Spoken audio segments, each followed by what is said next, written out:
Cadena SER, la fuerza de la voz. Hoy por hoy Madrid Sierra. Bueno, pues merece la pena la espera para volver a encontrarnos con Soraya Vivancos. Muy buenas. Muy buenos días. Y con Carlos Martín, bienvenidos. Muy buenas, Luis. Porque volvemos a hablar de apego, pero íbamos de un punto de vista también que trae lo suyo, el apego y la sexualidad. Correcto. ¿Por dónde vamos a dirigirnos? Bueno, pues en primer lugar vamos a resaltar que hoy es el Día Internacional de la Salud Mental. Cierto. Y que hoy yo creo que tiene más sentido que nunca hablar sobre salud mental y sobre relaciones saludables. Y tendemos quizá a apartar el sexo o la sexualidad, mejor dicho, como algo ajeno a las relaciones humanas, y es está intrínsecamente unido, y hoy es lo que venimos a desarrollar, ¿no? Un aspecto más del apego, pero basado sobre todo en la conducta sexual, en la sexualidad, en la sensualidad. Y como eso nos condiciona, y hasta algo tan placentero como puede ser una relación sexual puede llevarnos a elaborar sentimientos y emociones negativas. Soraya.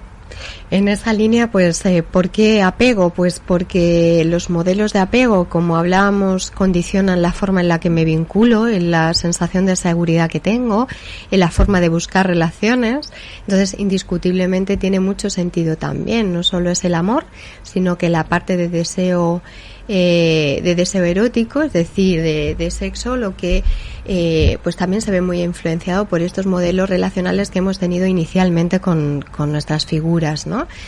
Entonces, desgraciadamente a día de hoy seguimos encontrando que en las escuelas no existe, en las escuelas y en los institutos, un currículo reglado que hable de sexualidad, de algo que es inherente al ser humano y que todos vamos a transitar por ello y nos vamos a cuestionar y demás.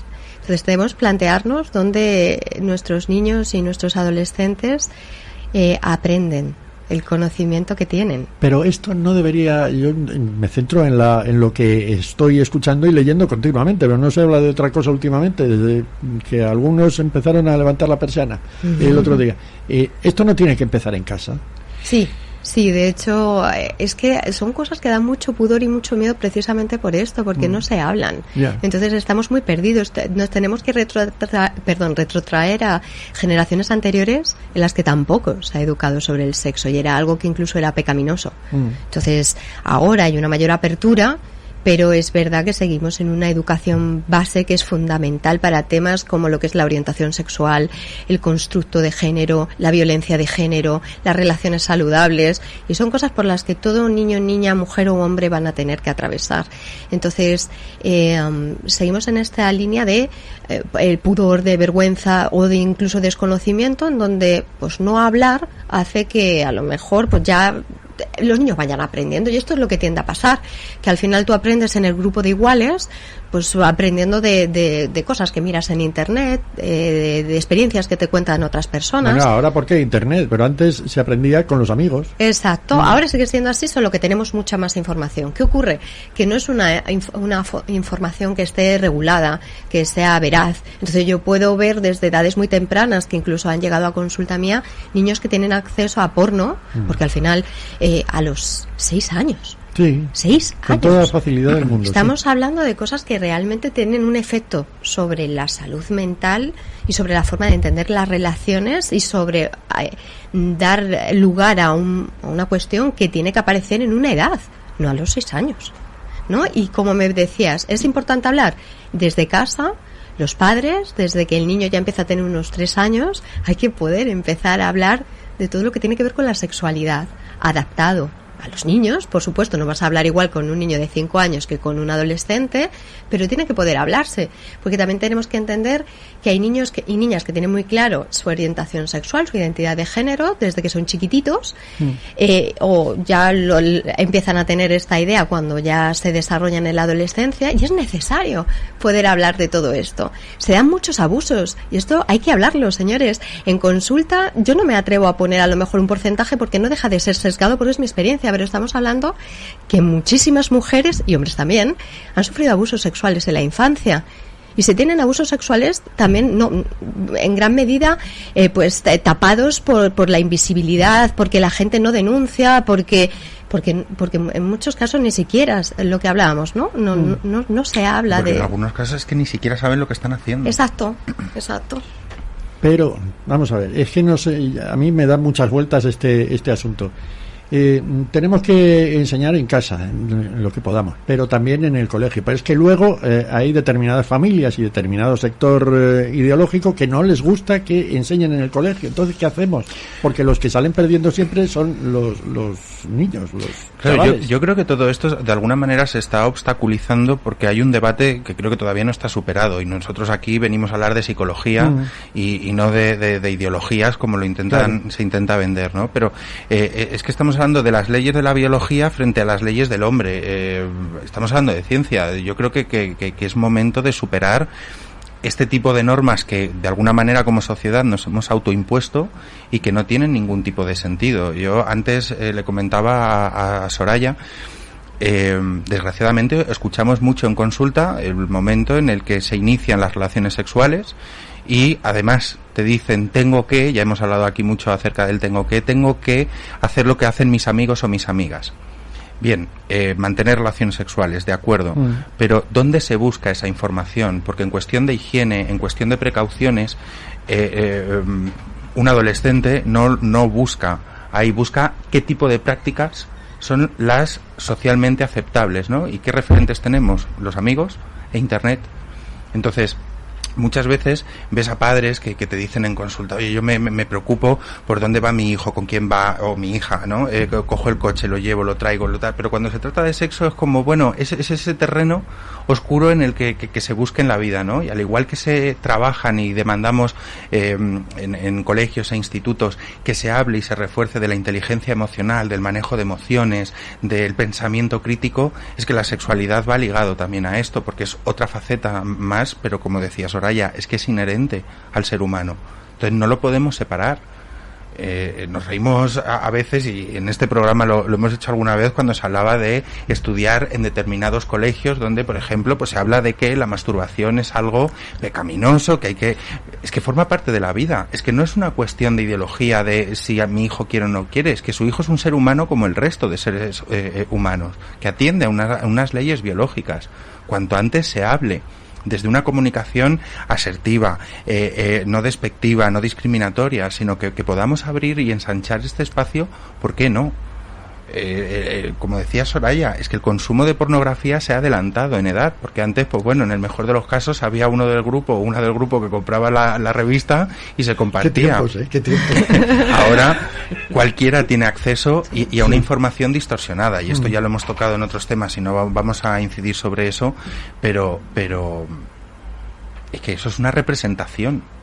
Una película porno no es la realidad. Luego de ahí que vengan con miedos, con problemas de disfunción eréctil, yo no practico este tipo de cuestiones sexuales y entonces ya se me discrimina, etcétera, etcétera, etcétera, etcétera. Y en relación a la pregunta que planteaba, yo creo que va todo relacionado. O sea, una buena educación se complementa muy bien padres, colegio, familiares, amigos, comunidad de vecinos, es decir, no es que sea responsabilidad única y exclusivamente de un colectivo, en este caso de los padres o del colegio, es que todo va interrelacionado. Si ya en casa nos encontramos con que van a dar una charla en el colegio y mis padres han firmado una autorización porque no quieren que me den esa charla, ¿cómo el niño percibe esa hostilidad entre padres y colegio, ¿no? Y se tiene que quedarse con alguna de esos valores. Entonces todo esto entorpece. E insisto, que no pasa nada por hablar de sexo, que nadie se va a hipersexualizar o va a cambiar su orientación sexual o se va a cambiar de sexo por el hecho de hablar de sexo, que es un tema tan natural como otros tantos. Bueno, ¿qué era lo que traíais preparado? ¿Cuál era el camino por donde ibais a ir hoy con vuestra intervención? Pues en realidad íbamos en la línea de esto, de hablar de elementos que siguen siendo como demasiado generadores de debate, como es de hablar de sexualidad, como es regularlo a través de las escuelas, como estábamos diciendo, y la implicación que tiene tener un correcto apego, que hablábamos sesiones anteriores, para cómo me vinculo yo con otras personas. Yo en terapia, al final yo hago terapia de pareja y terapia sexual también, y muchas veces pues cuando tú de pequeño has tenido un estilo, volvemos a los estilos de apego, que os recuerdo rápidamente, son el seguro y hay 3 inseguros. Los inseguros son el evitativo, el ansioso y el desorganizado. Cuando yo tengo un estilo de apego seguro, mis padres me han validado, mis padres han hecho de alguna forma, han sido sensibles a mis necesidades, por tanto, si yo tengo cuestiones sobre mi identidad sexual, sobre mis gustos, pues al final ellos van a estar atentos a poder escucharme, a no recriminarme, a no hacerme sentir inválido, ¿no? O invalidado de alguna forma por los planteamientos que yo tenga, e imponer lo que ellos consideran que está bien o mal. Entonces, desde esto yo puedo crear un modelo de sexualidad totalmente funcional en donde me voy a sentir cómodo y no voy a tener problemas a la hora de relacionarme sexualmente y en intimidad, porque me voy a sentir seguro de mis emociones. Esto también facilita que la teoría de la mente, es decir, cómo pienso y cómo entiendo que piensan los demás, esté mucho mejor entendido. Si yo me siento una persona segura con una buena autoestima, voy a también entender que las demás personas tienen formas diferentes a lo mejor de entender, de pensar, y no necesariamente voy a andar fijándome en los demás o buscando vínculos en base a mis necesidades no satisfechas o a mis problemas emocionales no resueltos.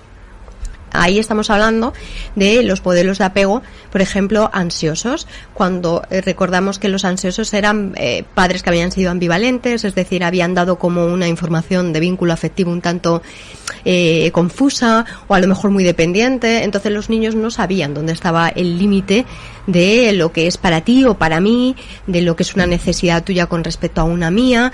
No habían sido, a veces incluso han sido rechazados de alguna manera, entonces como que tienen miedo a quedarse solos, y en las relaciones tanto afectivas como sexuales tienden a buscar contacto de manera continua e incluso controlar y a estar muy pendientes de toda la información que les llega de su pareja o de la persona con la cual esté manteniendo relaciones sexuales, por miedo a la pérdida, por miedo a que les dejen tirados en algún momento, ¿no? Entonces, como que necesitan un contacto continuo, incluso llegan a tener relaciones sexuales por vincularse afectivamente, porque creen que si se vinculan sexualmente con alguien, eso a lo mejor genera unos vínculos afectivos, o incluso tienden a acceder a mantener relaciones sexuales, como antes hablaba Carlos, porque no les rechacen, ¿no? Porque al final entendemos que esa autoestima de ese niño, esa niña no está bien. Y luego está el evitador, el de estilo de apego evitador, en donde se han acostumbrado a que de alguna manera lo emocional no entra dentro del paquete, es algo que está mal. Entonces son personas que se vinculan más bien a través de lo sexual. ¿Qué ocurre? Que siempre van a encontrar como peros para la persona con la que se vinculan, y cuando ya empiezan a sentir o a realmente enamorarse de la otra persona, ya es cuando ponen límites e incluso se van de la relación, porque ya ahí cuando se encuentran muy incómodos. Ya huyen, ¿no? Exacto, huyen. Qué bonito sería que todos fuéramos el primer ejemplo, el primer caso. Pero no es así. No es que cuando el miedo nos entra en las venas, bueno, en este caso el miedo cuando nos entra en la mente, sí que es cierto que no hay mucho publicado al respecto, pero sí que los estilos de apego pueden llegar a provocarnos que instrumentalicemos una relación sexual, ¿no? Eso sí. Que a través del sexo, de la práctica sexual, intentemos vincularnos a la otra persona o despegarnos a la otra persona. En consulta hemos podido oír cosas como: no me mira a los ojos, no me dice que me quiere, y el punto contrario: no soy capaz de mirar a alguien a los ojos o no, pero basamos en eso la forma que tenemos de relacionarnos. Si hay poco sexo, es que entonces la relación no va bien, hay que tirar, y en el tengo que se escapa todo el placer posible, hasta el punto de que la práctica sexual se llega a convertir en algo tortuoso y que implica una obligación y por lo tanto un sinsentido. un sinsentido. O sea, no encontramos nunca el término medio, no sabemos dar con él, ¿no? A ver, ahí lo hay, existe. Lo que pasa es que al final, de alguna manera, como podemos ver aquí, no somos seres que estamos influenciados por muchos factores. Y lo que hemos aprendido, nuestras vivencias, nuestros modelos de apego, pues es algo que al final nos acaba afectando a cómo nos relacionamos. Si tenemos carencias, intentamos a veces compensarlas a través de terceros, ¿no? Y a través de este tipo de vínculos. Y esto nos puede poner en mucho riesgo, porque incluso podemos ser, si soy muy dependiente del afecto, que lo necesito, incluso puedo tolerar conductas totalmente inadecuadas, incluso de violencia, ¿no? Entonces es importante que intentemos, iba a decir estudiar, que no es tanto estudiar, me sale un poco por deformación, pero el indagar sobre en cómo ha sido mi estilo de apego, ¿no? Cómo me he formado, cómo ha sido mi historia de vida y qué tipo de relaciones he tenido y cómo me han podido influenciar en mi autoestima y en mi manera de relacionarme, para que las cosas que haga, las haga porque las siento. No por una necesidad para sentirme bien, para buscar valoración o por obligación, porque al final la sexualidad y el deseo erótico es algo que... Deseo erótico, la propia palabra lo dice, que nos vincula, es una emoción que hace que nos vinculemos con una persona, ¿no? Para resolver o satisfacer esos deseos sexuales. Entonces tiene que ser algo que nos permita obtener placer. Y lo idílico sería, pues esto, deseo erótico junto a amor, porque eso hace que sea un afrodisíaco tremendo. Sería la bomba. Pero no siempre es así, no pasa nada. Lo que pasa es que, lo que os digo, es importante que la persona sepa escucharse y saber en qué punto está y no dejarse llevar simplemente por el hecho de, pues eso, de entrar dentro de la norma, de hacer lo que los demás... De algo obligatorio, ¿no? Exacto. Y ahora, por lo que estás contando, estoy cayendo en la cuenta de cuántas generaciones se han perdido lo mejor de la vida en este país, ¿eh? Totalmente, y ya no en términos de relación. Por eso hablaba antes de las leyes de la biología frente a las leyes humanas. El matrimonio para toda la vida. Cuando empezaban a mantener relaciones sexuales una vez que se habían casado y empezaban a convivir. O sea, que era... Vamos a empezar la casa por el tejado, ¿no? Entonces, imagínate que después de casarte descubres que ni sexualmente ni afectivamente hay una correspondencia en la relación, ¿no? Claro que nos hemos perdido mucho. Voy a dar un dato. Hace un par de semanas se publicaban el dato de que alrededor de 7.000 aplicaciones se habían creado ya para conocer gente. Y aquí pues conocemos 3 o 4 que son, pero hay más de 7.000 que la gente busca relacionarse. Como ya hemos hablado otras veces, ¿es bueno o malo? La aplicación es ni buena ni mala. Ahora, ¿con qué objeto lo utilizo yo? ¿Por un componente de apego evitativo? Es decir, busco algo impersonal, algo furtivo, o bien lo busco de forma ansiosa, algo que me retroalimente, que tenga aquí, que lo pueda encontrar esa media naranja, que ya la expresión es horrible, ya hemos aclarado que aquí no hay medias naranjas, a menos que uno quiera y tenga la intención de, ¿no? Pero vemos cómo, de alguna manera, esto tiene una repercusión en nuestro día a día. La gente viene a consulta porque le genera ansiedad, le genera depresión, le genera malestar las relaciones humanas, algo, como tú bien decías, algo tan sumamente placentero. ¿Y qué hacemos con ellos? ¿Qué les decís? Pues a ver, hay que ¿Cuál es la trabajar, medicina? se trabaja mucho, pues indagando sobre todo esto que estábamos hablando antes, intentando pues ver dónde venían los mitos, los errores, dónde han aprendido la información que tienen, porque muchas veces está basada en esos mitos de que les han enseñado pues en su momento sus compañeros de clase o sus iguales, ¿no? Adolescentes. Luego pues muchas veces me llegan a consulta gente con problemas de disfunciones sexuales por la necesidad de pues que tengo que mantenerlo, hablamos ante relaciones sexuales y llegar a la hora. Señores, ¿quién llega a la hora? O sea, ¿cómo llegar a la hora? Llegar a la hora de mantener relaciones, o sea, estar una hora manteniendo relaciones sexuales. Entonces es como... también se ponen el cronómetro y esto. Sí, y se sienten pues más impotentes o menos capaces o menos tal, y claro, como... Son sesgos, son errores que hemos aprendido y que, por cierto, señores, estamos en una media de 7 minutos a 15. O sea, esta es... 15 es una barbaridad. Y es una barbaridad, o sea, que imaginaros de lo que os estamos hablando, ¿no? Pues errores como muchas cosas, ¿no? Desde lo que hablábamos, algo tan serio como es la identidad de género, como es la forma de relacionarse de manera segura, como las ITS que siguen existiendo. Antes se llamaban aunque se siguen llamando también ETS, enfermedades de transmisión sexual, solo que ahora se adopta mejor el término de ITS porque es menos estigmatizante, infección, ¿no? Infección de transmisión sexual. Pero siguen existiendo, o sea, Pues sí. el VIH sigue existiendo, la gonorrea, el virus del papiloma humano, y son situaciones, el virus del papiloma humano, determinados virus pueden mutar en un cáncer. Entonces, tenemos que ser muy sensatos en que, pues sí, con respecto al VIH hay tratamiento ahora mismo, pero ¿quién quiere tener un sistema inmune deprimido, ¿no? Que puede llevar a cualquier tipo de enfermedad oportunista? Vamos a ser conscientes, vamos a mantener. Por eso es importante, señores, que en los colegios los padres, si no saben, hay muchos libros y cuentos, desde cuentos para niños, que les ayudan a explicar todo esto. Simplemente hay que hacer una elaboración una labor de búsqueda. Fijaos en una cosa, o sea, nuestra labor, cuando nos planteábamos, Soraya y yo, qué tipo de programas hacer aquí en la SER, y aprovechamos ya para darte las gracias nuevamente, nuestra máxima era transmitir la importancia de saber pensar, de pararnos a pensar. Y aunque nuestros temas son muy diversos, pero todos confluyen en un mismo punto, que es el de tomar conciencia de uno mismo.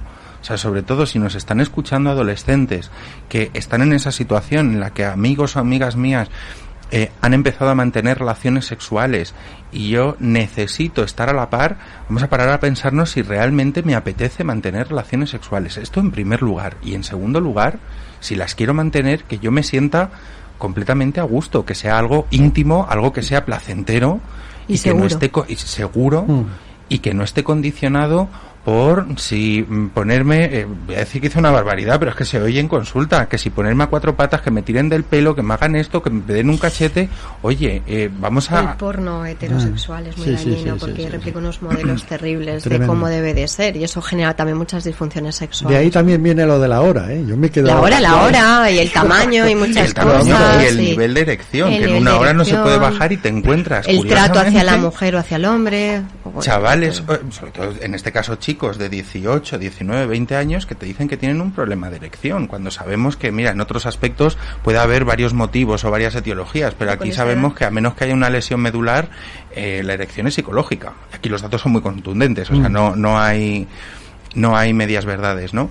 Y te vienen preocupados, con ansiedad, con problemas para relacionarse. ¿Cómo no va a condicionar el apego a la hora de relacionarme desde un estilo evitativo porque quiero evitar tener una erección en el momento de la práctica sexual? Y esto claro que condiciona y tiene una gran trascendencia. Entonces, es una prolongación más, pero la sexualidad entra dentro también del apego y de cómo nos relacionamos, no solo en el plano afectivo, sino también en el plano sexual. Y que, desde luego, vamos a abogar por el sexo completamente libre, consentido, seguro, higiénico y placentero. Alguna vez tendremos que hablar también de la educación recibida a través de la Iglesia Católica, que también eso ha hecho lo suyo, ¿eh? Sí, ya vamos terminando, un minutín. Y más que también es importante la Iglesia Católica, pero sobre todo es la concepción de dividir entre lo bueno y lo malo. Y tendemos a incluirnos siempre dentro de lo bueno, qué es lo correcto, qué es lo bueno, qué es lo socialmente aceptable. Y todo lo que se salga de ahí está fuera de la norma. Es que no hay una manera de mantener relaciones sexuales, no hay una manera prototípica. Pensamos que la penetración o el coito es la forma. No tiene por qué. Hay muchas otras formas, además vienen muchas ideas erróneas en este sentido, como os decía, muchas mujeres insatisfechas porque no consiguen tener un orgasmo a través de la penetración, porque sientan que ese es el medio y no es así, o sea, necesariamente, de hecho, no se consigue la mayoría de las veces así. Entonces, es tan importante educar para que la persona conozca su cuerpo, para que la persona se pueda expresar con total libertad, y porque al final es una muestra también de afecto. Entonces, vamos a poner una semillita para favorecer... Pues fíjate, por lo menos vamos a dejar pensando a más de uno en este asunto que falta nos hace, ¿eh? Darle un poquito de vuelta al tema. Me has dejado con lo de la hora a cuadros. Sí. Tremendo. Soraya Vivancos, Carlos Martín, hasta la semana que viene. Hasta la semana que viene.